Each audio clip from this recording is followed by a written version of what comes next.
I think it's an exciting time in our culture, that I think I'm doing a lot better than I might have if I was growing up, if I was 40 years ago or something. I've dealt with depression really my whole life in one way or another. And I tend to be mercurial and moody and have these moments where I feel like a genius and then moments where I feel like an idiot. And that's all, I've started to learn the different seasons of my life and the different parts of my process. And I think talking about it has been really helpful. And when I was playing that album on tour and, playing those songs, I would do it. I'd raise your hand if you're on a mood enhancing drug. And it was wild how many, half the crowd. And then we'd break it down to like who's on Zoloft, who's on, and like everybody would raise their hand. And that was just really powerful to me. Again, it was just like, I really learned like when I'm depressed to go away and be quiet and avoid people. And I'm still working on that of like, that's when I need to reach out to people. But I'm lucky that I've had a way to get a lot of it out. But also I got to a certain point in my life where I said, I don't want to write songs about being depressed anymore, really, because I found it to be a real self-fulfilling prophecy. It's like, I'm depressed, so here's a depressed song, and now I'm going to go out and sing that song to strangers every night. And it was like a real moment where I stopped. I changed the rules where I wasn't allowed to write anything negative about myself in the songs. And that's, permeated the rest of my life too, I think. Gen X, millennials walked so that Gen Z could run. Like, like Gen X and millennials started being like, hey, I'm really depressed. But I'm going to keep working, but like, I'm really depressed. And that was like a huge step. But then Gen Z is taking that and they're like, I'm depressed and I'm taking the month off. And like, it's kind of amazing to see the difference, right? Because like, we like learned how to identify it as a culture, but then the next generation is saying, and it's not okay, and I'm going to cancel, like Shawn Mendes canceled his whole tour right, because of mental health. And I would have never had the courage to do something like that. Right. I didn't. I was making myself miserable on tour. And I think it's pretty amazing to see where we're getting to in terms of learning to take care of yourself. It's all over now. It's all over now. It's no longer fun and it's all been overdone. So it's all over now. It's all over now. It's all over now. It's no longer fun and it's all been overdone. So it's all over now. It's all over now. It's all over now. Mayim and Bialik, everybody. Oh, that's amazing. It's Mayim and Bialik's breakdown. She's gonna break it down for you, because she knows a thing or two. So now she's gonna break down. So break down. She's gonna break it down. Hi, I'm Mayim Bialik, and welcome to my breakdown. This is the place where we break things down so you don't have to. This is also the place where sometimes I break down. Today is one of those days because we have a very exciting episode. I get to speak to... I get to speak to Eric Hutchinson, who's a musician whose music means a tremendous amount to me personally and also to lots of people. But his musical journey is really, really interesting. He takes us on really a journey from, a lot of my sort of assumptions and thoughts about what a musician's journey is like. He speaks to all of that and more. And he also takes us on a little bit of a journey through his own, kind of his background and his the creative environment that he was fostered in. We also have a really special moment that he gives me a wonderful gift in that he offers me the opportunity to sing my favorite song off his album with him. And I get very emotional and don't do that well, but it's still pretty incredible. Really a pleasure to welcome Eric Hutchinson to the breakdown. His album Sounds Like This is celebrating its 15th anniversary, but he's performed on many late night shows that you may have seen. I first saw him physically on the Macy's Thanksgiving Day Parade, which blew my mind. He's shared the stage with One Republic and Kelly Clarkson and Jason Mraz. He's incredible. He's from Maryland. I don't know what else to say. I'm just going to welcome Eric Hutchinson to the breakdown. Break it down. So, this is exciting. Welcome to the breakdown, Eric Hutchinson. Hi. Thank you for having me. This is fun. This is fun, and I'm very excited because we've had a lot of incredible guests on our podcast. Some who know who we are, some who don't. But I would say, this is a really special one for me. And I am sorry that Jonathan's not here to watch me lose my mind. But you are not only a person whose music that I enjoy, you're a person whose album sounds like this. Note the t-shirt I'm wearing just celebrated its 15th anniversary, or is celebrating its 15th anniversary. Yeah. And this is one of those albums in my life, and I've said this before I even knew I'd ever get to meet you. This is one of those albums in my life when people say, like, what are the top albums that you have, as a person who loves music, grew up, glued to my record player. This album is one of those albums that I tell people about all the time. People who have never heard of you, people who don't even know the genre. So to get to have you here is extremely special. Thank you. You're very welcome. And also, Jonathan and I went to see you live at one of the shows that you are doing to celebrate the 15th anniversary of Sounds Like This.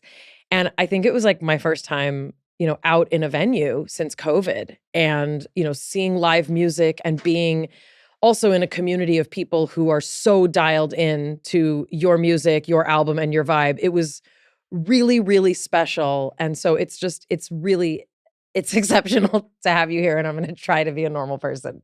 Thank you very much. Thank you for having me. I would like to say that Sounds Like This is also one of my favorite albums of all time. It's meant a lot to me personally. But I would like to kiss you up to you, if I could, for a bit, just to say, Mayim and Bialik is an amazing actress and comedian and celebrity. No, but I would like to just say that. So usually what happens when I invite an amazingly famous celebrity and actor and comedian to a show, there's a whole bunch of back and forth, and then usually ends with them not coming or, whatever. So the night of my show was a massive storm. Torrential.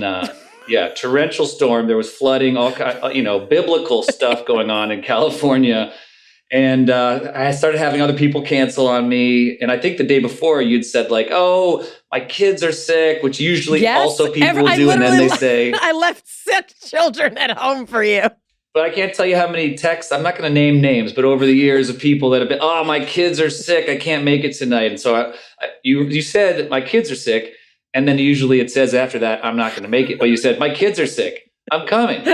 I was like, amazing. And then the next day it was, torrential downpour. It was insane. People were canceling. They were like, my house just fell apart.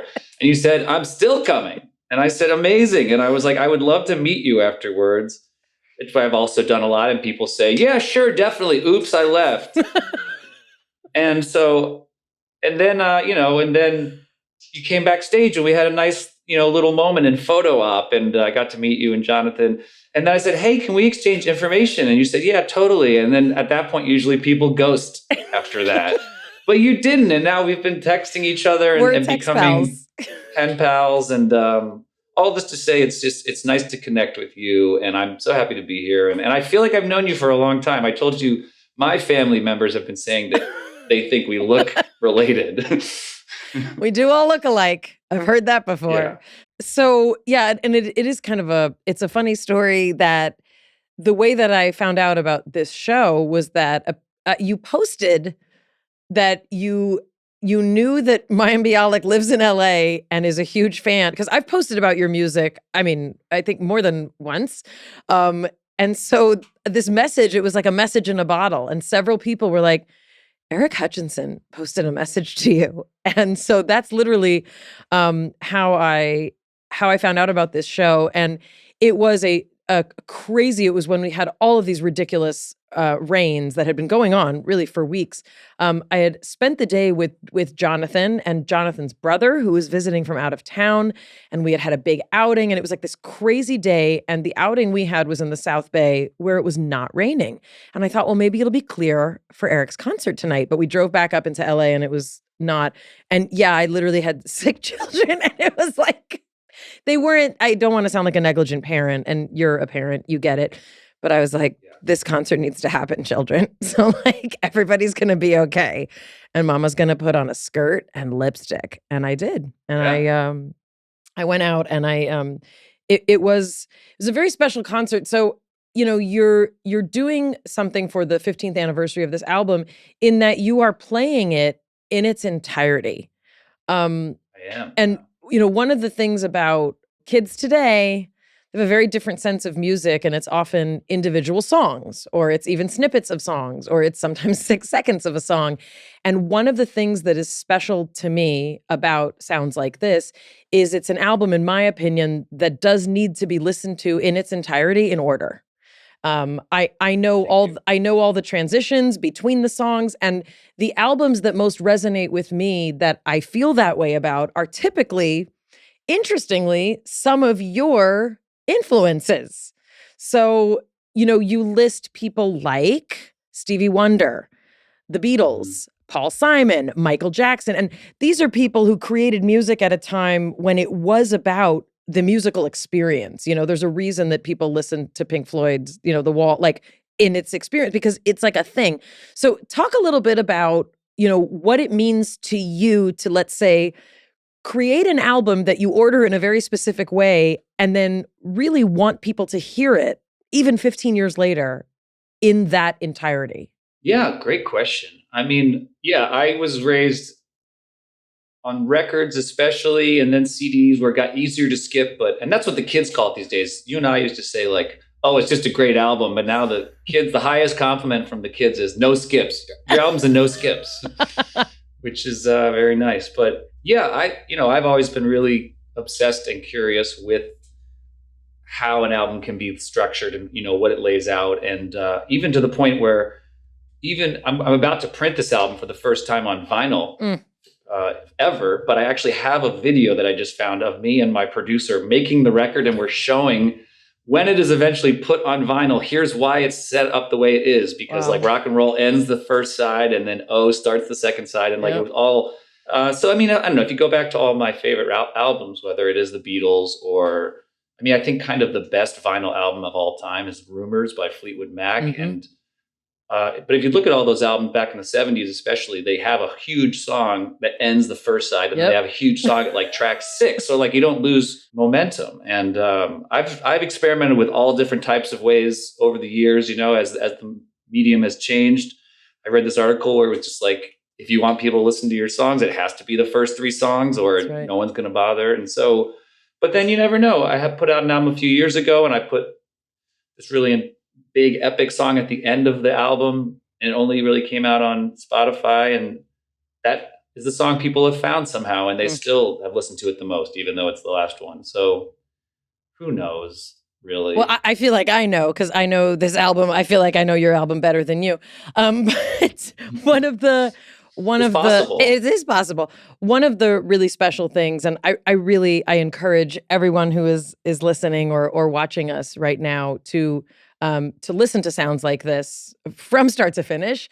And, you know, there's a real arc in particular to this album. And it is kind of the final and later songs that really feel like, not that we're coming to a low, but that there's a coasting, you know, that comes in. And I felt that, you know, specifically when I saw you play the whole album, because there is a lot of energy, and like the first chord, I mean, I could literally write a thesis about Sounds Like This, but I would love it. the first chord, like it's so distinctive. And, you know, like my kids and I know, you know, when we have a mix, and, you know, if you've been mixed into a playlist, which usually I do listen to the whole album still all the way through, like that first chord, you know, that's the first song of Sounds Like This.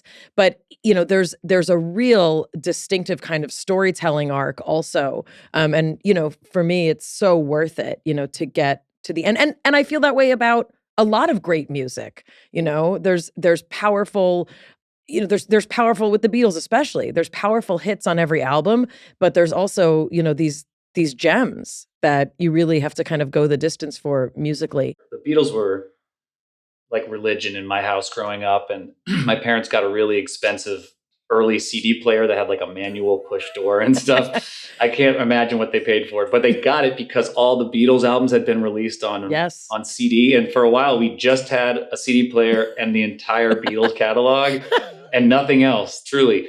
And I wasn't allowed to touch the record player on my own, but I was allowed to touch the CD player. So I was able to really start to explore the Beatles.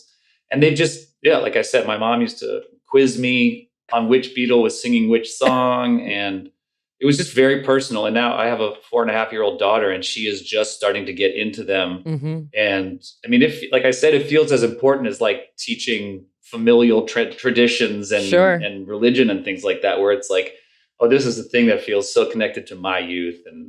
But also the amazing thing for me that I'm really noticing is just no matter how old I get, there's always a different Beatles song that raises its hand and says like, oh, this one makes sense to me now as a 40-year-old that I didn't get at all when I was an 8-year-old, and that's to me the most exciting music is the music that grows with you somehow. Yeah. Because there's also albums that I love, but when I listen to them, it's like, oh, that's being 22. And like, it kind of makes me sick to my stomach in one way or another, Well, that's what kind of all of Pearl Jam is for me, Ah. Mayim and Eric's Breakdown is supported by Helix Sleep. I've had my Helix for a couple years now, and it really has changed my sleep. Jonathan and my kids also have Helix mattresses. Everybody likes them. The Helix lineup now has 20 unique mattresses. They have an award-winning Luxe collection, the newly released Helix Elite collection, a mattress even designed for big and tall sleepers, and one that's just for kids, but my kids prefer adult mattresses. Take the Helix Sleep Quiz, find your perfect mattress in under 2 minutes, and your personalized mattress will be shipped straight to your door free of charge. It comes in this tiny box. You can't believe a mattress is in there, but it's really awesome. Helix offers a 100-night trial and a 10 to 15-year warranty to try out your new Helix mattress. Everybody's unique and everyone sleeps differently. Every mattress that Helix makes is designed for specific sleep positions and feel preferences. So models with memory foam layers provide optimal pressure relief if you're a side sleeper. Models with a more responsive foam to cradle your body for essential support. It's good for stomach and back sleeping positions. Plus, enhanced cooling features keep you from overheating at night. That's a thing. Every Helix mattress combines individually wrapped steel coils in the base with premium foam layers on top. It's really the perfect combination of comfort and support, and it's recommended by multiple leading chiropractors and doctors of sleep medicine as a go-to solution for improving your sleep. I took the quiz. I'm a midnight person because I wanted something that was firm. I mostly sleep on my side, sometimes my back, sometimes my stomach if I'm feeling naughty. Jonathan was matched with the Twilight. That's better for him. Helix is offering 20% off all mattress orders and 2 free pillows. I actually love their pillows, so do not miss that. Go to helixsleep.com/breakdown. This is their best offer yet. It won't last long. With Helix, better sleep starts now. Mayim and Eric's Breakdown is supported by BetterHelp. Every week of my life is about balance. Trying to balance my commitments at work, my commitments to my kids as a mom, also my commitments to all the other people and things in my life that I handle, and trying to take time for myself, but I'm really not good at it. Anyone who knows me will tell you that. It's easy to get caught up in what everyone else needs, and I need constant reminders to make myself a priority and not forget myself. When we spend all of our time caring about other people, it can leave us feeling burned out. Therapy is something that I keep doing to keep reminding myself every week how to find that balance. If you're wanting more balance in your life and you want to start therapy, why don't you give BetterHelp a try? It's online, it's designed to be convenient, flexible, and suited to your schedule. Just fill out a brief questionnaire to get matched with a licensed therapist. You can switch at any time for no additional charge. Find more balance with BetterHelp. Visit betterhelp.com/break today to get 10% off your first month. That's BetterHelp, HELP.com/break. So can you talk a little bit about, you grew up in Maryland, and Maryland is one of those places that, like, you don't meet a lot of people from Maryland. I know that they exist. It's a whole place. But tell me how— I grew up almost exclusively around people from Maryland. So I knew a lot of them. Were your Were your parents also from Maryland? Both my parents were born in California, actually, and didn't meet until they were living in DC. And my dad was actually giving my mom guitar lessons. Is how they first met. What? Believe it or not. Yeah. And then they didn't see each other. And years later, my dad had an interesting name. His name was Royal. And years later, my mom came across him teaching a cooking class. And she was like, how many guys named Royal could there be in this area? And she said, did you used to give me guitar lessons?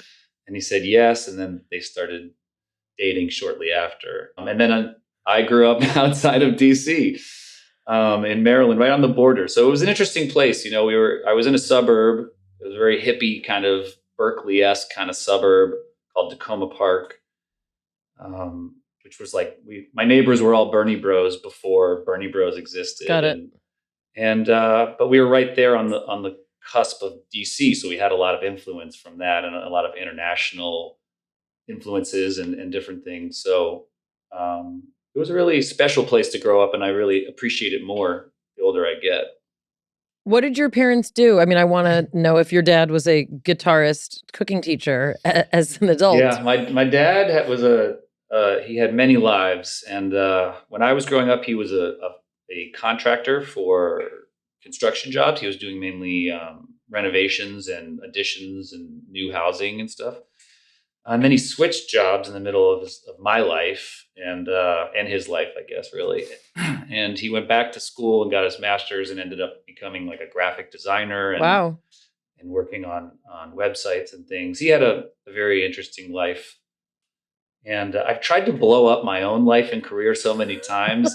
And I think in all my therapy sessions, I think I just feel like that's what you're supposed to do. It's like I watched my dad do that, you know, and like he was out of work for a while, and he was in retrospect, it's incredible. We had 4 kids in our family. I don't know how he managed to do that, but I think I'm sort of in my head. I feel like, oh, right, like you're supposed to get to a certain point and then you just blow everything up and see what else you can do. But I just have not been able to, no matter how many times I try to quit. And my mom was a teacher, and she worked with special needs, especially, and taught at the school that I went to for elementary school. And and then I was the oldest of 4. So we always had stuff going on. My parents were both music lovers, but my father was disabled, and so he had to stop playing the guitar. But my grandmother was a professional violin player, and that was where a lot of the music, she paid for our piano lessons and really, you know, was putting an emphasis on it. Her main thing was like she played as a quartet at weddings and things like that, and played concerts for elementary school recitals. But then she had this cool side gig where people would come through town, these big musical artists, and rather than bring a huge orchestra with them, they would just they still do this, they hire an orchestra town to town. So my grandmother ended up playing with like every musician ever from like the 60s and 70s. She played with Smokey Robinson and the Jackson 5 and Ray Charles and Aretha Franklin and Tony Bennett and John Denver and all these people. And I didn't get to see any of it. I was too young. But she was doing that. And she was the most vocal about me not becoming a musician when I was really trying to. She was like, you know, so that was funny. So tell me, how young are your siblings? Like, what's the spread? We're all about 2.5 years apart. So it goes boy, girl, and my youngest sister's about 8 years younger than me. And my brother was a drummer. He went to school for drumming, and then now he's an urban planner. He got out of school and was like, I don't really like the career path for a jazz drummer very much here now that I'm looking around. Were your sisters musical? Everybody loved music. My younger sister was doing musicals and things like that in school, and we all loved music.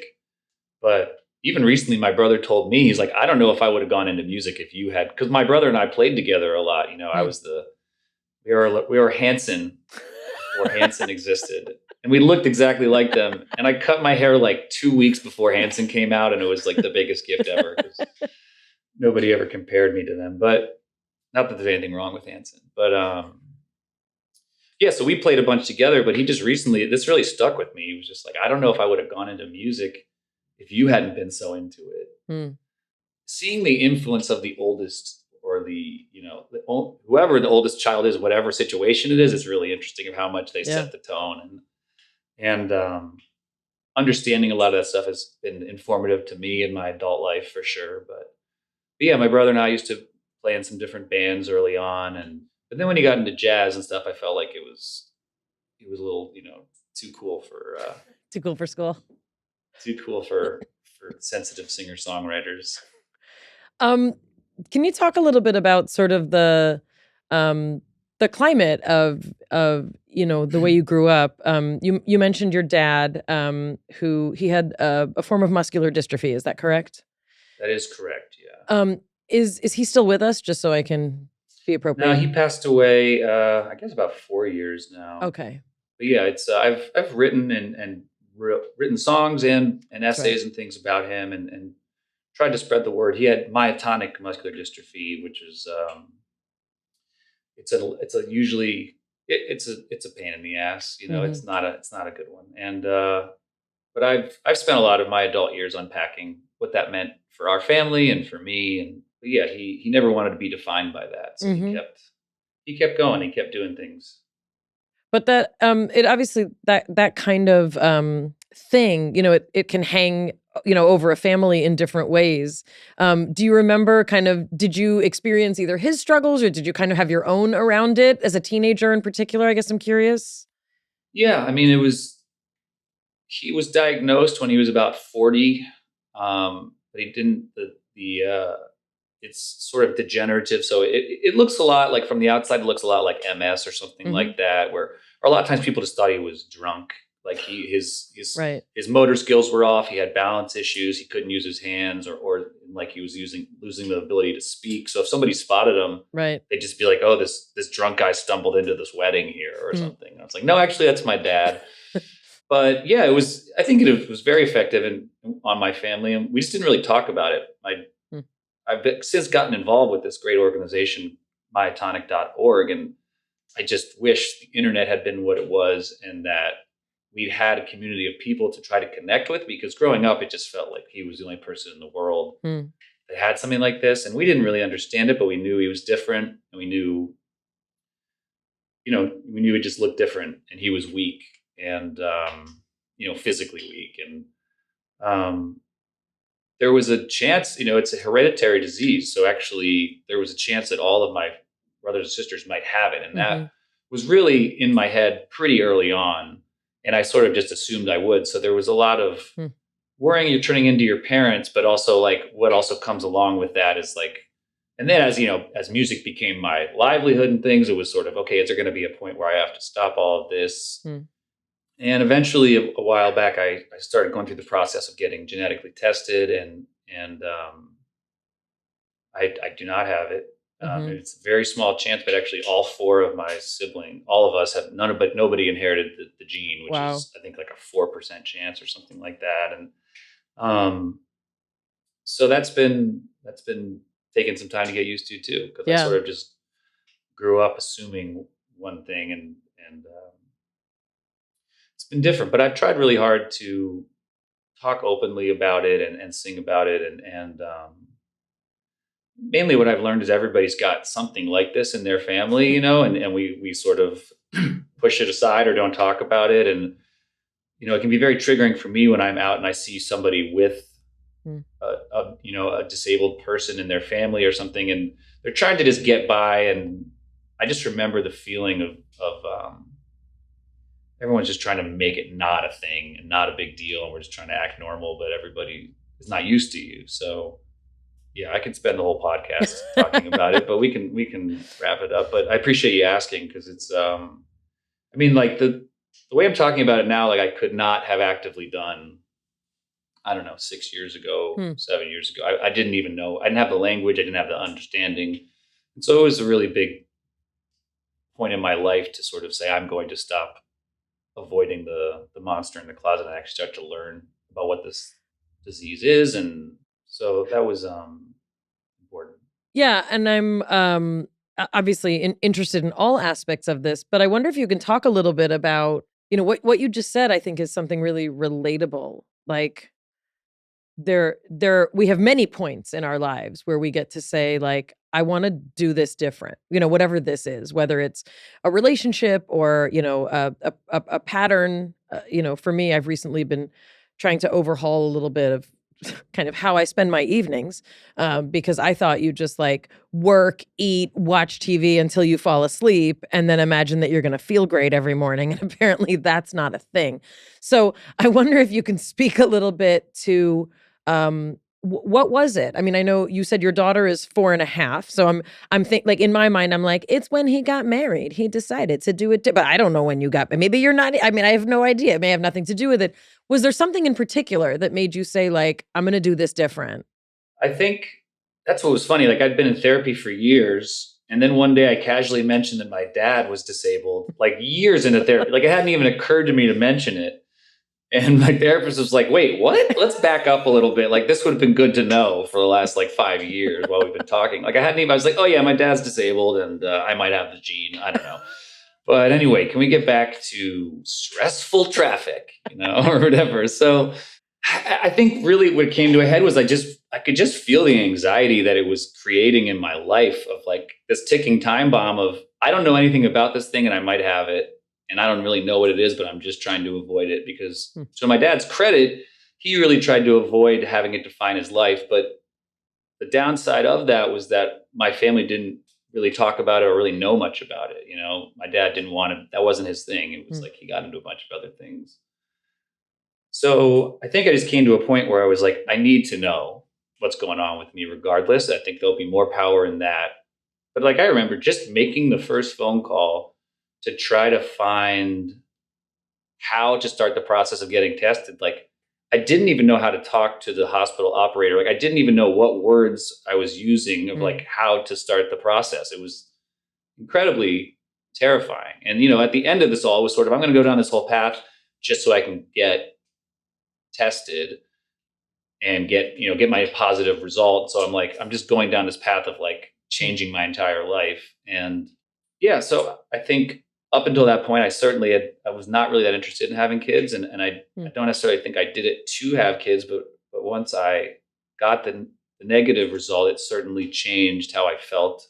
And it needed to feel more, felt more responsible and safer going down that path of parenthood. I don't mean to play therapist, but that's like really big what you just said. Like that's a huge thing. I mean, it is. You get to the good stuff on this, and you do it fast. You're like, what's that? What are track listings like for you? And also, what about your disabled father's passing? Mayim and Eric's breakdown is supported by Neutrifold. 30 million women are impacted by weakened or thinning hair. If you're among them, I am. No, you're not alone, and there's a solution you can trust to deliver results. Millions of Americans experience thinning hair. It's more than common, it's normal, but it's not something we talk about a lot, especially among women. Going through it can feel lonely and frustrating. Let's change the conversation. Join the thousands of women who are standing up for their strands with Neutrifold. Neutrifold is the #1 dermatologist-recommended hair growth supplement, clinically shown to improve hair growth, thickness, and visible scalp coverage. Neutrifold supports healthy hair growth from within by targeting the 5 root causes of thinning, which are stress, hormones, environment, nutrition, and metabolism through whole body health. Nutrifold's got 3 unique formulas to support women through all stages of life, including postpartum and menopause. Each formula is physician formulated using natural, drug-free, medical-grade ingredients in consistently effective dosages so you get the most reliable results. And in a clinical study, 86% of women reported improved hair growth after 6 months. 3,000 plus top doctors and stylists recommend Neutrifold as an effective and high-quality solution for healthier hair. You too can grow thicker, healthier hair and support our show by going to Neutrifold.com and entering the promo code BREAK to save $10 off your first month subscription. This offer is only available to U.S. customers for a limited time, plus free shipping on every order. Get $10 off at Neutrifold.com, spelled Nutrafol.com, promo code BREAK. That's very interesting. I mean, there's so many aspects of, I think for many of us, especially, in our generation, I'm a little older than you, I think, but like our generation, we don't come from people who were taught how to speak about feelings. So, Yeah, you know, for sure. and even in supportive and loving homes, you know, even the best intentions of kind of that generation in many ways missed the mark for the level of emotional intelligence that we are expected to have, you know, as we go Yeah. out into the world. So that's a really, you know, but we also inherit, you know, this is sort of that like epigenetics, you know, we inherit what floats in the house. We inherit like what's in the air. We inherit, you know, how to know what to ask about and what not to ask about, right?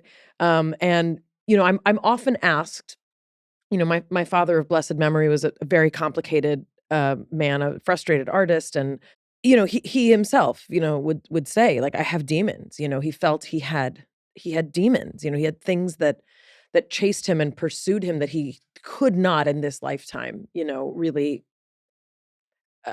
aggregate. And you know, people will ask me like, well, why didn't you say something to someone? Why? And it's like, because that's just how it was. Like, there wasn't even part of my consciousness to say like, I think I'm not being emotionally attended to on a daily basis in a way Yeah. that's appropriate for my psychological development. So we do like we pick that stuff up. I'm kind of curious, what did you learn from your mom? Like, what was kind of her role in that relationship and in your family? I think my mom's way of dealing with a lot of it. I mean, my family is very big on sarcasm and comedy, and you know that certainly took a hold over the years. Hmm. But you know, my mom's thing is just to keep it going, stay Right. busy, stay positive, and keep moving. But yes, to your point, I think it's just I sometimes feel like all the therapy I've done now, like when I sometimes talk to older people, I can feel like, oh, like I'm fluent in like a fully different language that these people were never trained in or taught. So it can sometimes feel very unfair to expect certain things Right. from people. But yeah, I mean, you know, I think my parents had 4 kids and they were just trying to keep everything going. I always say like 4 kids is fun because there's always something going on, but like also there's always something going on. So it was like, oh yeah, think about being in high school and when I was like failing out of school because there wasn't nobody was like really paying attention. They were just like, are you getting off to school? Okay, good. Like be in charge of somebody else then. Help out here. We're just trying to keep the fire out, you know, keep putting water on it. I don't know. That's not a great analogy, but yeah, we had a lot of good times and um but I'm curious about that as you're saying that with your dad. It's like I'm thinking a lot about like how do I be vulnerable to my daughter as she's growing up without freaking her out? Because there's also the other thing of like putting too much of the That's burden right. on the kid and having them feel like so like how do I say like I'm kind of sad today or I'm you know off the mark today without but that's okay and we get that's just part of it. But how do I do all that without, you know, freaking I'm not asking you to solve this No, for no. me Oh, right no. I now, would love. but I love when people give me things to solve. I want to circle back to that because I kind of want to get us. I want to learn a little bit more about. You know, I mean, you mentioned school. I'm curious what you were like as a teenager because I have to say also, you know, for those of us who don't live life as musicians, like there is this like very. I mean, I think I'm speaking for a lot of ladies and possibly many gentlemen of like there's this fantasy of like who that dreamy like musician is. Like I knew that guy in high school, you know, like he would write oh really? well, it's like you walk among us, you know, you do. You walk among us. But I'm curious like were you very locked into like I'm going to be a musician and I'm writing songs and I'm guitar boy or did you have kind of other things that, you know, occupied your existence? I mean, certainly I wrote my first song like officially when I was like 8 years old. And like it was just always a thing. And that was because my music teacher, she noticed I was always singing songs Hmm. and she showed me and she said, hey, why don't you come in after lunch and I'll show you this is what we do when you have a song idea. Like, and she actually like charted it out and wrote my first song for me. And I still have it. Oh. And I think that was so, as I think back on it, that was so monumental because somebody was paying attention that Hmm. I was interested in, and someone said, "This is how you do this." And suddenly, then I was doing it with all my friends and my brothers Hmm. and sisters, and it was just always a part. And it was, I mean, it still is a huge way to organize myself and my thoughts and to make sense of things and to be in charge of the narrative and things like that. And so it's always been helpful to me, but I was always doing it, but I also was really interested in film and directing and writing. And I went to college at Emerson College to be a film major and all of my friends and my wife, and I met all these people there. They're all in that world, comedians and writers and directors. And so I always thought I was going to do that. And then as I finished school, I was taking music more and more seriously. And people were taking notice. I remember that was the big thing was I printed up my own CD and I was selling it out of my dorm room. What was that album? Tell us. I want to know. That album was called Songs for Nagoya, which was the name of my guitar. Nagoya it was like a knockoff of a Martin guitar because they were made in Nagoya, Japan. So I was selling that little EP that I had made. And I remember that strangers I didn't know started knocking on the door saying like, hey, I heard you've got this CD. I'd like to get one. And I was like, oh, it's not just my friends doing me a favor. There's people paying attention to it. And, but yes, a long, long way of saying like, this is what I was doing in high school. This is what I was dreaming of in high school. And I recently made an album that's all about my high school days. And I kind of went back and wrote from that perspective and made all the songs sound like the 90s and the alternative music I was listening to at the time. And that was a really interesting project for me. But I was not cool in high school. I didn't have, I don't feel like it was like I actually recently asked this to a friend of mine from high school. I said, like, what do you remember about me from high school? And she was mainly like, you were really awkward. You were creative, but awkward, And for you, did you go to a normal high school? Were you being tutored at that point? Or yeah, what was I was on Blossom from the time I was 14. So that would have put me in 9th grade. And I had tutors, for all my subjects. My parents were both public school teachers. And then my mom also taught early childhood, like preschool. But, they were very, very specific about how they wanted me to be educated if I wasn't physically, in public school. I went to public school, though, my whole life. And so what would happen is we'd work, the TV season is like, like a fall to spring. So basically you would work 3 weeks and you'd have a week off. And so on those weeks off, I would go back to public school. Yeah, exactly. And I went to school there were some, it's LA. So like Allison Hannigan went to my junior high and, there were a couple actor kids, but the difference, I was always looking for how I was different and I was different, and what I saw with those other kids is that they had a real ease and comfort with being famous. So when they would come back to school, like they just, they seemed confident and kids would go up to them and they'd be like, yeah, I'm on TV and like, it's cool. And I'm not saying they were bragging or, kind of show offs. I'm just saying that they seemed comfortable in a way that I know that I was not. So, my experience coming back to public school was not pleasant.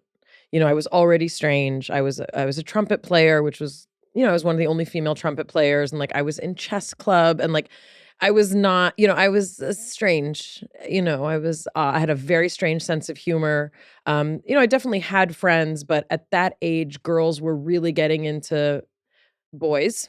And there was a lot of, kind of like gossip and like note passing, and just like it became a lot about like who was doing what with who. And then like, it just like, it didn't fit me. I felt like I belonged in a different era, like I didn't feel like I fit. So I did go back, to public school on those weeks, but by like 11th grade, it became so awkward and I was just kind of by myself when I would go back. I made friends with like some of the punk kids because I felt that that was a really accepting kind of community and I felt really comfortable there. And I had, my first crush was, this like guy who was into Sex Pistols and I wrote him poetry and I was very smitten and he he had Did he like have a mohawk? he had, we called it the weed whacker because it looked like you had taken a weed whacker to his hair. It was like shaved. And, if anybody's listening, his name was Misha. And I connected with him in college. And, he expressed he's like, I did not know what to do, when we were 14 and you were like bringing me poems on the first day of finals. But anyway, so, I didn't feel like all that there was to me was that I was an actor, but that's kind of what people saw. And girls at that age, it can be very tough. And Well, I would especially assume if you're coming in every couple of weeks. So it's was like, even if bad. you weren't an actor, if you were just coming in every few weeks and everyone's like, oh, she's back for a while, but don't talk to her too much because she always leaves again. Yeah, So, pretty much. And and like I said, I didn't feel a real ease socially. I also, I went to school. I went to public school in the Valley, and those were they were. I went to school in neighborhoods that had gang activity, and so there was also like a tension at that time, in the 80s and 90s here. So it was kind of interesting. I had a very interesting experience, but I'm a fan of public school, but it's very different now, Yeah. also than it was then. I mean, I think in doing my project about high school and stuff, I've learned from, because I just sort of assumed everybody hated high school because I just felt like I was trapped there. I remember my real feeling was like, this isn't real life. Like, this is what I have to do all day until I can go home and do whatever I want to do. But it just felt like, this does not matter. I'll do these things because I'm being told to. But eventually I stopped doing them and started getting really terrible grades. But I just had a sense of like this, my life is going to be bigger than this high school kind of, which didn't really work very well because then I didn't take high school. I didn't do any extracurricular activities. I was just fully on my own. I've learned that people that did like high school, they tend to like most things. Like there's a lot of people that loved high school, but it's because they liked high school. They liked college. They liked working. They have an like doing optimism. everything. They many, and they know how to just get in where you fit in or whatever. But, right. I kind of resented being trapped and forced to learn things I wasn't interested in. And right. So I don't know.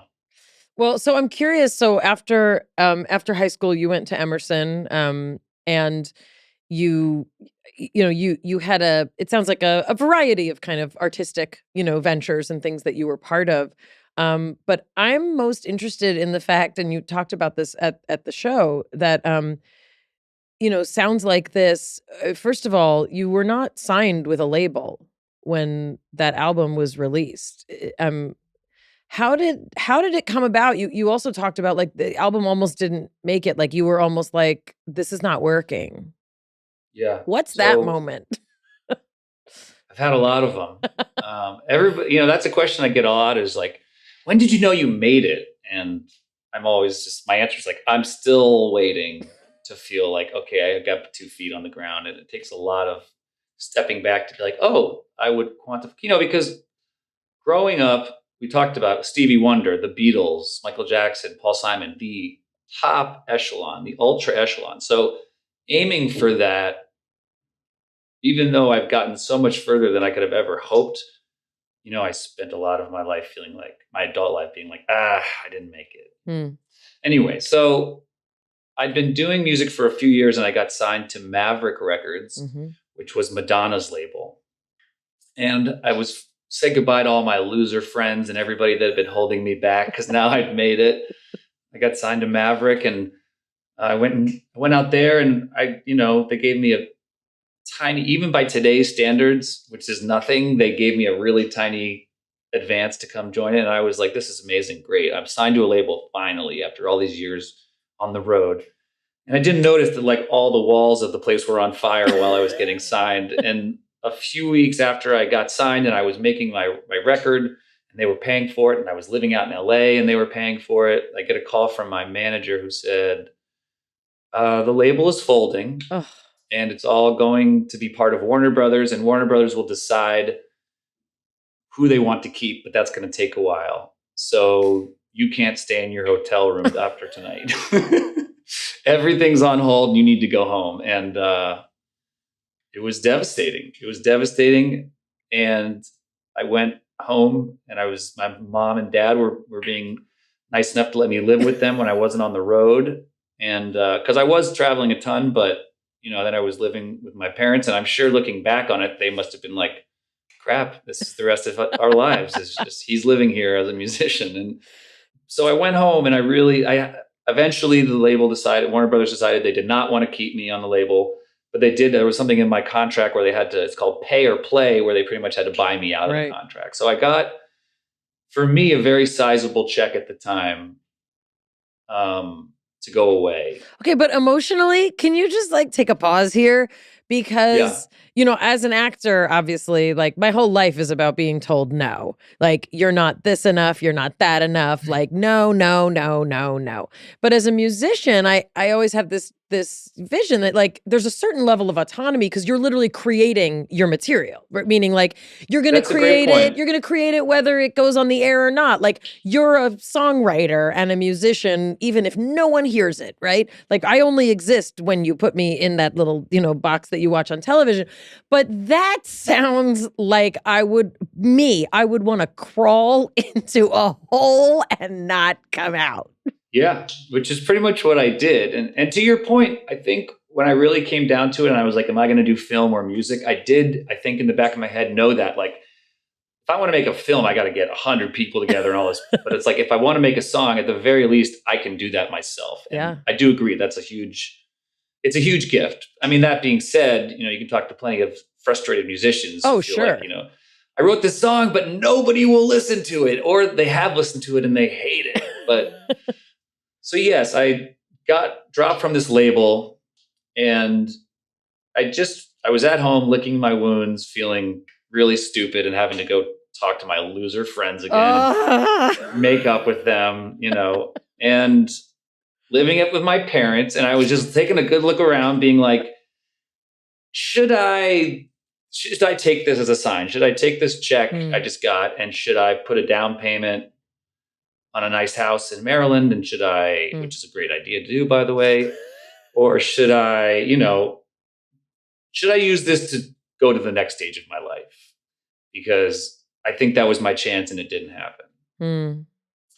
But the more I thought about it, I just couldn't stand the idea of telling my family and friends that they're like, oh, are you still doing music? And I was like, nah, I quit. I got bought out, but I have a house now. I have a mortgage now. And I also just felt like whatever next, because I tried for years and years to make my first official album. I'd had all these projects that had gone wrong, and I'd spent all kinds of time and money, and I didn't know what I was doing, because recording is very much like playing an instrument. Like if you just go in once a year and try to record something, I didn't know what to do. I didn't know how to be comfortable in the studio. I didn't know how to perform the same way. And so I was making I found plenty of producers that would take my money, but I didn't know I couldn't make an album that I was happy with. And I really felt like if I go on to the next stage of my life and I never actually made this album that I'm hearing in my head, it's going to haunt me forever, and I'm never going to be happy doing the next thing. And so I decided to take the money that I had and use it to finance making this debut album of mine that I had in my head forever. And I connected with some people through the internet that, again, were willing to take my money and help an amateur songwriter. And I spent the next couple of months going to LA and to Boston with these two different producers. And I made this album. And I went over budget. I had to borrow money from my violin playing grandmother to finish the record. She was thrilled. She's like, great, I told you not to do this. And so there I was. At that same time, I was sort of falling in love with my wife. And I decided, now that I'm totally broke, this would be a good time to move to be near my girlfriend in New York. That seems like a great idea. So I moved to New York with this finished album that I really had no plans for, other than I had to do it. I guess the next chapter of that would be it ended up in some different hands that did get me noticed and changed my life. Well, let's just, I mean, you're not going to say it, so I will. It catapulted into the top 10 of iTunes, becoming the highest charting album by an unsigned artist in iTunes history. It debuted at #1 on Billboard's Heat Seekers chart, and you then found yourself in a bidding war, don't hide from me, between several companies, eventually signing with Warner Brothers Warner Records. Brothers, who had just dropped me and didn't even know when they reached out to me and said, "We like this album of yours." They didn't even know they had just dropped me. Sorry, that's ridiculous. I was so angry, even though I was happy. I was still like, this is crazy. But yeah, so the part I don't want to skip because I want to give him his due is Perez Hilton, the celebrity blogger. He got my music cold emailed to him from a friend of mine from high school, said, "My buddy just finished this CD. You should check it out." And he did, and he posted it on his blog with a very glowing review, and he had 4 songs to listen to, and it like overnight exploded, and it changed everything. And then I had a bidding war going and all these things. I mean, it was like the best week of my life, probably. Like it was just everything I had dreamt about was happening. And the best part was I got to keep the record the way it was, and Warner Brothers said, "We'll put it out." And then that led to a whole nother chapter of my life of just being on the road forever. Right. I mean, literally, like that was. I'm always interested in. I've had a couple of these, but it really sounds like you had a similar one.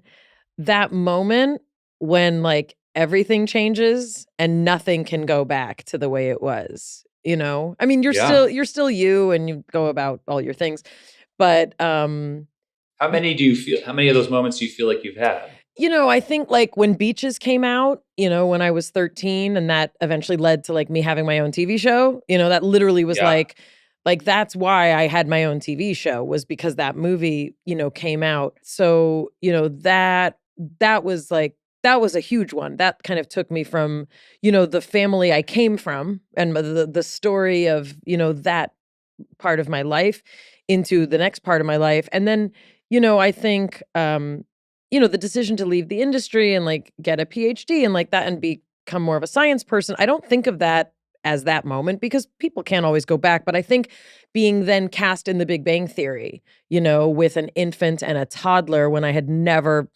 like seen the show and didn't know what I was getting into, and then kind of like I woke up a decade later and I was like a different, I had like a reality that would never, that will never be kind of undone, as it were. I have an almost 15-year-old and I have a 17-year-old. And so this album came out, at a time when we had just started listening to music. We, the public, we had just started listening to music in new ways. We were married at the time.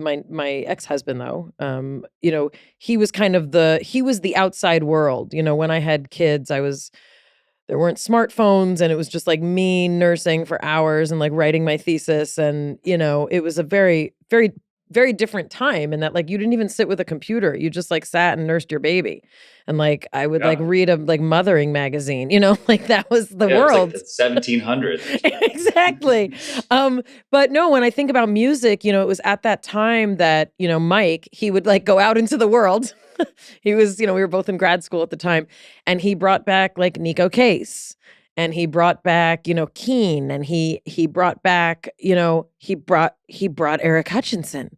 And and I have to say, like it was one of those experiences where like I felt like I knew the whole album, like it touched a very special place. And one thing I wanted to ask about, who are the people in these songs? Because, you have, I mean, first of all, I just want to say, like, you have a very unique voice and sound that really feels like it's fusing, like jazz and Motown and, kind of the best parts of like, like folk and rock, but also it's very funky.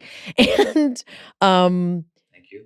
There's a very specific, the first time I saw you, when you were on the Macy's Thanksgiving Day Parade, and I was like, everyone needs to be quiet, Eric Hutchinson is on the TV. And I was like, oh, I did not know that's what he looked like. I had no idea what you looked like, but it's a very powerful, sound, but there's also these people that I feel like I know from from these songs. And like, I'm curious, are these based on things? Are they real people? Like you tell these stories.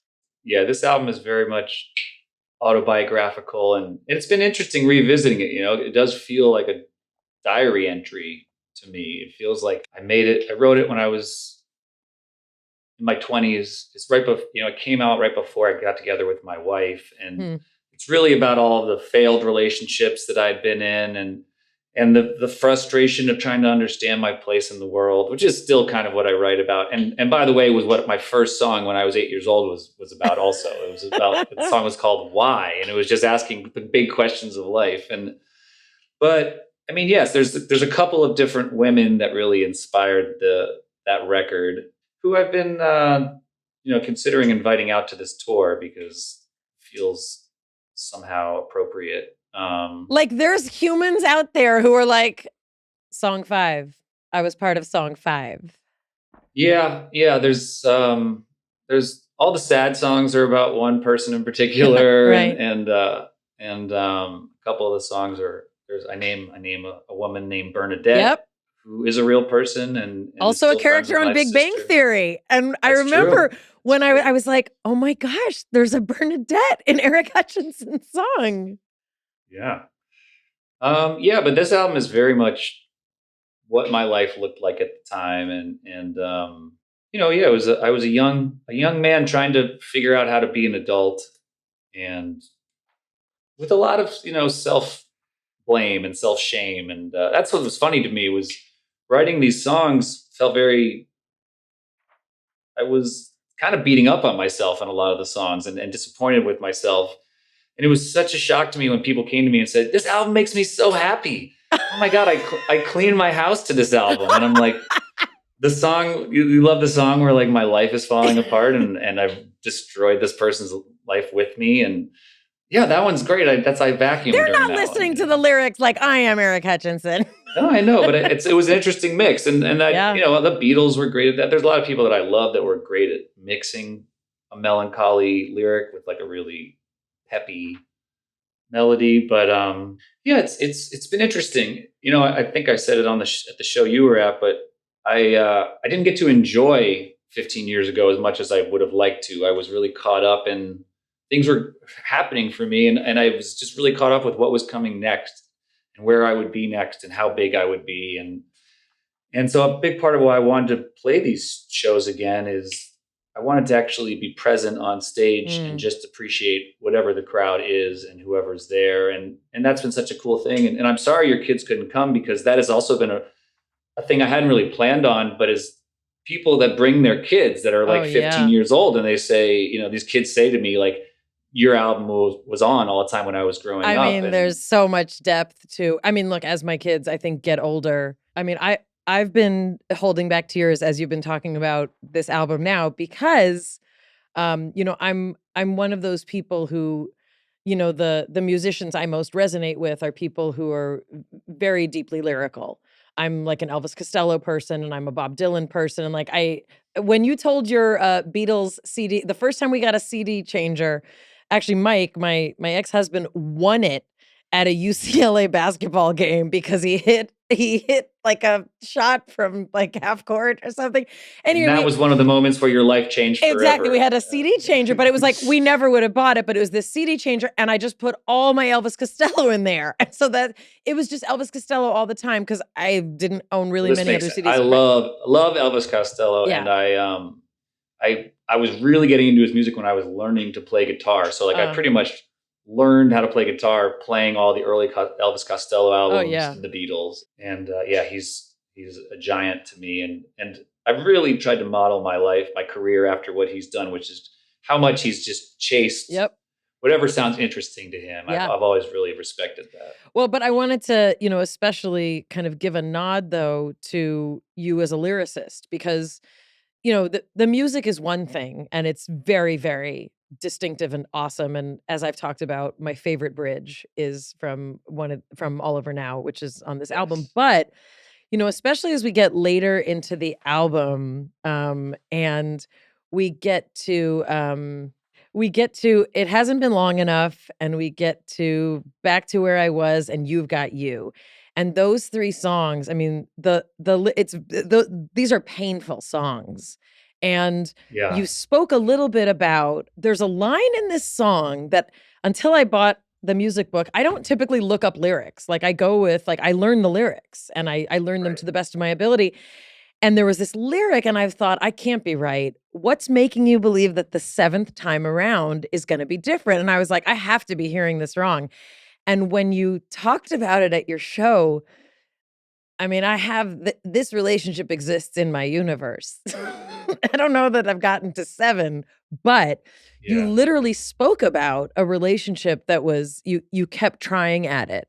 And that's what this song was about. Can you talk a little bit about that? Yeah, I was in a relationship with a person, and we were young and both in love, but also I don't know that we were the best match. And she may have been in love with my best friend, and I don't know, who remembers. But we just kept trying to do. We really were like trying to play husband and wife, or like trying to play grown ups. I think, looking Hmm. back on it all, and we just kept trying to commit to it, and I think really, you know, I don't know. I don't want to speak out of turn or whatever, but yes, we just kept breaking up and then getting back together and thinking it was going to work this time. And eventually I wrote this song, and I was like, no, I can't do this anymore. And talk about like controlling the narrative and everything. I was like, this has to stop, and I have to remind myself. So it was it was a little bit of like actuating it, of like, I'm going to write this song, then I'm going to sing it, and that'll keep me from getting back together with her. Though I think I did get back together with her at least one more time after the song was written. But that was the thing. On the inside, I actually thought it was going to work, Right. each time. And on the outside, everyone was like, you can't sleep over at her house as a friend, man. It's not going to happen.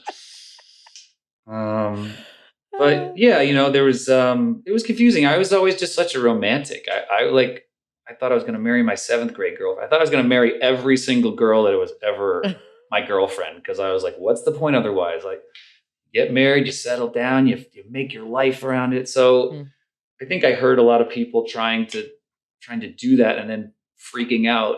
And a lot of that is what's in these songs. It's interesting.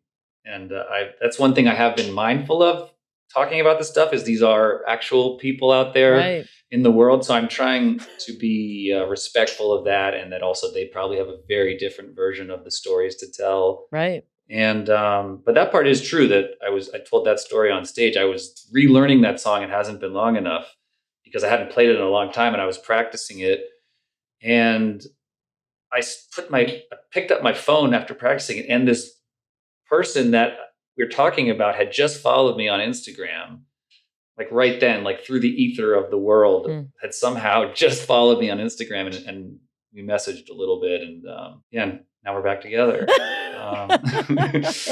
No, we didn't, but that part is true. And it was like this, and she was like, I want to come to a show soon. And I'm like, okay, maybe we figure that out. Amazing.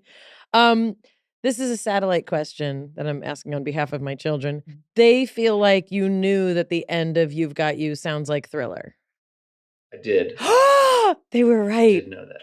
It was an homage. Yeah. Okay. They Good called on it. them for Yeah, noticing. they Thank called you. it. They're like, he knows that this sounds like Thriller. Anyway, okay. Yeah. That was an aside. I mean, that was part of my thing. I think making this album was, like I said, I was sort of like, all right, fine, I'm just going to spend all my money and do this, and this will be this. So I really threw everything against the wall that I could, and tried to cram as many of my ideas in there, because I really felt like, oh, this might just be it. So I might as well just try and get as much in there. And I loved Michael Jackson, and yeah, so it was a little bit of an homage there. Well, as far as I'm concerned, you never had to do anything else after this album, but you did. And that is a wonderful thing as well. Yeah. I do want to ask, before we move into the musical portion of this episode, I wanted to ask about sort of your mental health kind of journey and experience. I think a lot of us equate musicians with, kind of a mercurial, moody and emotional and sensitive and creative kind of type. Is that something that has been a companion of yours? Is it something that you harness? Some of my best writing comes out of melancholy, which I also know can very easily, dip into something that's not very healthy.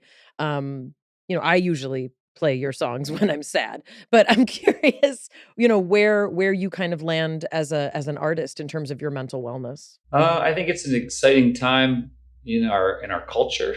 That I think I'm doing a lot better than I might have if I was growing up. If I was 40 years ago or something. Yeah, I've dealt with depression really my whole life in one way or another, and yeah, I tend to be mercurial and moody and have these moments where I feel like a genius, and then moments where I feel like an idiot, and that's all. I've started to learn the different seasons of my life and the different parts of my process, but I think a really important part of it was starting to write about it. Even though I'd been kind of writing about it on Sounds Like This and things, I made a record called Modern Happiness where I really kind of just took it on head on and was really discussing choosing to go on Prozac and just all the different parts of the life that were feeling overwhelming to me. And I think talking about it has been really helpful. And when I was playing that album on tour and playing those songs, I'd raise your hand if you're on a mood enhancing drug, and it was wild how many, half the crowd. And then we'd break it down to like who's on Zoloft, who's on, and like everybody would raise their hand, and that was just really powerful to me. Again, it was just like I really learned, like, when I'm depressed, to go away and be quiet and avoid people, and I'm still working on that of like that's when I need to reach out to people. But I'm lucky that I've had a way to get a lot of it out. But also I got to a certain point in my life where I said I don't want to write songs about being depressed anymore, really, because I found it to be a real self-fulfilling prophecy of like, I'm depressed, so here's a depressed song, and now I'm going to go out and sing that song to strangers every night. And it was like a real moment where I stopped. I changed the rules where I wasn't allowed to write anything negative about myself in the songs. And that's, permeated the rest of my life too, I think. But I mean, by all accounts, I've had an amazing career and life, and I feel like I'm always sticking up for musicians' rights because, yeah, it's usually like people have an idea of like what a musician is. It's like I still, after all these years, don't know what to tell someone at a cocktail party when they ask like what I do. It's like no matter what I say, I get the wrong follow-up questions. If I say I'm a musician, they're like, got it. You sleep on somebody's couch and you eat pizza for every meal. You play rock and roll music late into the night. If I say I'm a songwriter, they're like, oh, they picture like a jingle writer or something. Right. But I'm all over the place with this question, but I appreciate it. I think, and that's why I was really excited to come on your podcast, because I think it's so cool that you're doing this, and there wasn't this place for it. And what I keep saying is that like Gen X, millennials walked so that Gen Z could run. Like, like Gen X and millennials started being like, hey, I'm really depressed. But I'm going to keep working, but like, I'm really depressed. And that was like a huge step. But then Gen Z is taking that and they're like, I'm depressed and I'm taking the month off, and like, it's kind of amazing to see the difference, right? Cause like we like learned how to identify it as a culture, but then the next generation is saying, and it's not okay. And I'm going to cancel, like Shawn Mendes canceled his whole tour, right, because of mental health. And I would have never had the courage to do something like that. Right. I didn't. I was making myself miserable on tour, and I think it's pretty amazing to see where we're getting to in terms of learning to take care of yourself. And I did want to quickly go back to what you had said, because I would love tips and or ideas about what do you do at night now instead of stare at your phone, because this is something I'm deeply invested in. It's so not exciting. Let me. I want to ask one follow-up thing, and then I want to circle back to that. So you're a dad of a young one, and being a parent obviously stretches your energy, your brain, your heart, all the things.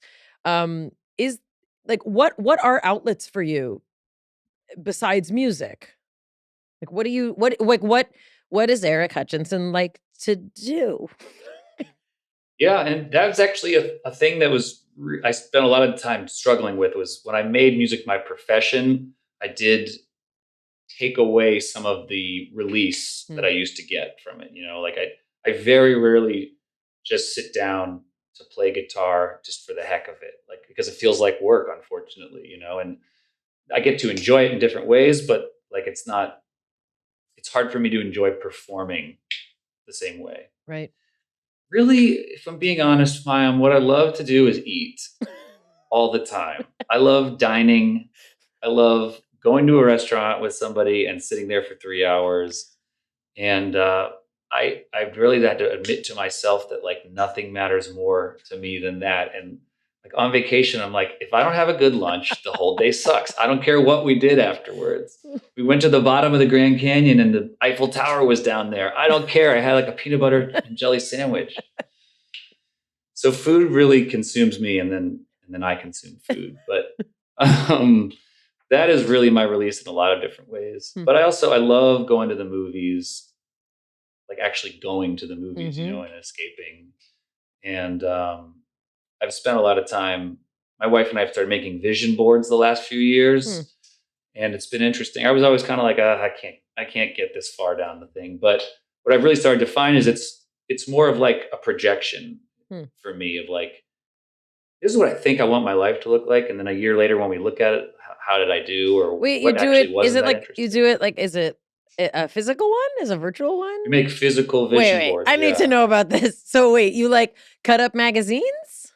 No, see, that was what I always thought you had to do, but I found that limiting because then it's like my visions are only whatever Mademoiselle put in their magazine, you know? It's like, great, these are my options. So I actually draw mine out, and I broke it into different quadrants and things. And I really was like, how do I want to live my life, and what's the balance I need? And a big part of it is exercise and meditation and all of the well-being part of it. So I love doing Pilates. That's what I do to feel good. I love it. And I go to a class nearby that's a restorative Pilates class. And no exaggeration, I am 30, 40 years younger than everybody else in the class. And we all do these amazing low tension stretches and things like that. And that's my favorite thing I do. And I feel excellent afterwards. All right. Well, then I think my nighttime routine might really suit you. Yeah, Since it sounds like you and I are like the 75, 80-year-old demo. So yeah, that's how I feel. My wife's always making fun of me. She's like, you want to be older. And I'm like, yeah, I kind of do feel more like myself the older I get. Well, you know, I have had to stop using a screen to put myself to sleep. And, you know, I'll be honest, and I'm a neuroscientist and I know a lot. I've been in therapy my whole life, but I was not really connecting, you know, a lot of my patterns with how I was putting myself to sleep. And so I've talked, you know, openly about disordered eating. And so for me, like food was also the way I put myself to sleep, you know, in shifting away from, you know, there's kind of a witching hour. And if you talk to, you know, any addict or any alcoholic, like it's that right before bedtime, you know, that's like, let me just get one more cigarette. Like, let me take one more hit. Let me just have one more drink. Whatever it is, you know, like that's like the God-shaped hole becomes my whole evening. So, you know, I started being more fastidious about writing in my journal. Just like, this is what happened today. And, you know, boring myself to sleep, honestly. You know, I did get back into like, there's so many books. I used to read voraciously. And then when my father died, something happened and I lost the ability to have attention held for books. And so I haven't really crawled my way back from that. He died 8 years ago, but I can read, you know, even a couple pages. And it's You think that's more about him passing and less, I mean, the internet and the phones? No, it was literally like I used to read Harper's. I used to read, you know, New Yorker. Like I was an avid reader. And yeah, it's not even so much that phones took its place. It was like my brain no longer wanted to process. It's like I couldn't like my interest couldn't be held. It was very strange. But, you know, I have found that reading, you know, especially books about, like, I've been reading Johann Hari's Lost Connections, you know, things that are about the exact thing that I was trying to fix with television, food, you know, whatever it was. So reading something that is in the well-being space is something that I will do. In addition, getting on the floor and stretching like an old person. This is something Jonathan does. It's like a thing. And, I was talking recently with 2 doctors about like learning what your needs are. And like Jonathan will say, like, I have to stretch. And I'll be like, but I don't want to hear you grunt it. And he's like, but I'm going to do this now. Like, this is a priority. And I'm not even in touch with my body enough to know what that's like. But I know that like I was having trouble with my heart rate lowering. It would not lower at night. It would do this like, high, like it would hold high and crash. I learned that from this ring that I wear. But what I noticed is that if I have quiet time in my body, like even for 15 minutes before I get into bed, it's like my body knows to calm down. Like lo and behold, I'm actually getting deep. Like I wasn't getting deep sleep. I wasn't getting like concentrated rest. So anyway, that's my boring evenings. And I used to stay up till like 12, 1, and I'd be like, let's play piano at 10:30 and make some pasta. Like that was literally a thing. And, I've had to start saying to people, I cannot meet you that late. And I feel embarrassed. And honestly, I was white knuckling it for so long, being like, I can do it because that's when people go out. And like, I can't do it anymore. I go to bed before my kids, oftentimes. What and I time say do like, you like to be in? What time do you like to be in bed? I don't like to be in bed then, but like I have to be in bed by like 9:30. And then I go to bed by like 10. And it's funny because, like now the app on my phone is like, it's approaching bedtime. And I'm like, but I'm still eating dinner. Like I'm trying to figure it out. But like I've become a real Alta cocker. Anyway, that's my exciting nighttime routine. And I also do like puzzles and mahjong and rummy cue. So I'm, Pilates I've been is wanting next. to learn mahjong. I feel like mahjong is my next step. I feel like a club might be happening for us. Yeah. But I think that stuff's really important. And I'm really like, I'm sort of getting to be like a joke with my friends because I'm talking about this stuff all the time because I do recognize how addicted I am to my phone.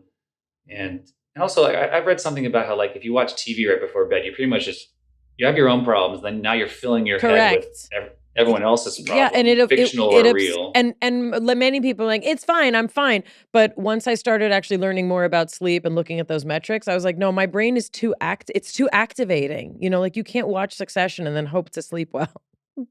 Yeah, but it's so good. Eric Hutchinson, it has been such a pleasure to talk to you and get to know you more. Thank you so much. Thank you. And tell us your socials and where people can find you. And obviously, if people don't listen to sounds like this, I'm going to be very upset. But tell people where to find all things Eric Hutchinson. Yeah, I don't know. Instagram, Eric Hutchinson. My website, erichutchinson.com. And I'm doing this tour for the rest of the year. So there's definitely shows still happening. And check out the music. I would be happy to have you listen to it. It's just my life's work. So have a quick listen and see if you like any of it. Awesome. Thank you so much for being here. Thank you. Why don't you play something just to see if give it a try. Me playing will completely mess something up.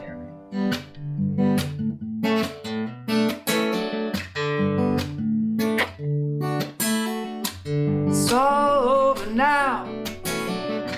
It's all over now.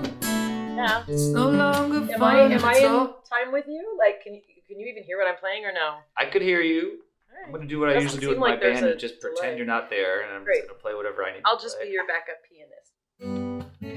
You have the chords up for this one? I've got the whole thing, so it'll take me a second to turn pages. Yep. All right. Let me know if we got to stop. Okay. It's a little fast, but I'm going to do it. I got it. Should we do it slower? Nope. Whatever you want. You're the boss. Here we go. Yep. All over now. 1, 2, 1, 2, 3, 4.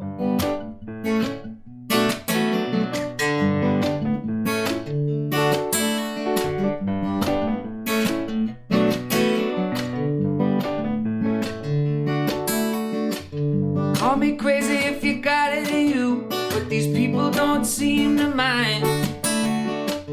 Sweet vermouth, they're telling me the truth. A little stubbornness will work out fine. Bottom feet are at the end of my rope, but I'm wondering where this road began. Gonna circle around what I couldn't help bring down. It's just supply with demand. Ooh, nothing looks the same. Ooh, even when there's been no change. Ooh, say that that something's gonna give, and it's all giving out on you. When it's all over now, it's all over now. It's no longer fun and it's all been overdone, so it's all over now. Piano solo. A large pickup truck with a little cargo tote gets from Baker's to the laundromat. These daily fights all start to sound like, guess I'm gonna have to live with that. Short change, now it's getting even harder to identify the repetition. Short change, now it's getting even harder to identify the repetition. Ooh, nothing looks the same. Ooh, yo, and there's been no change. Ooh, say that something's gonna give, and it's all giving out on you. When it's all over now, it's all over now. It's no longer fun and it's all been overdone, so it's all over now. And if you came here to tell me that you're sorry for the pain couldn't cause, save your breath and use it just to regain. Should we back up? Yes! Let's back it up. Ironically, we're falling out at the bridge. I know, it's so sad. We'll do the top of the bridge. I'm ready. How many pages does it go over? So many pages. Yeah. I'm ready. All right. Top of the bridge. Got 1, it. 2, 3, 4. And you came here to tell me that you're sorry for the pain can cause. Save your breath and use it just to regain what you've lost. Ooh, and look at the cost. It's all over now. It's all over now. It's no longer fun and it's all been overdone, so it's all over now. It's all over now. It's all over now. It's no longer fun and it's all been overdone, so it's all over now. It's all over now. It's all over now. Mayim and Bialik, everybody. Oh, that's amazing. That's really awesome. Thank you so much. It's Mayim and Bialik's breakdown. She's gonna break it down for you. She's got a neuroscience PhD or two. One fiction, one and now she's gonna break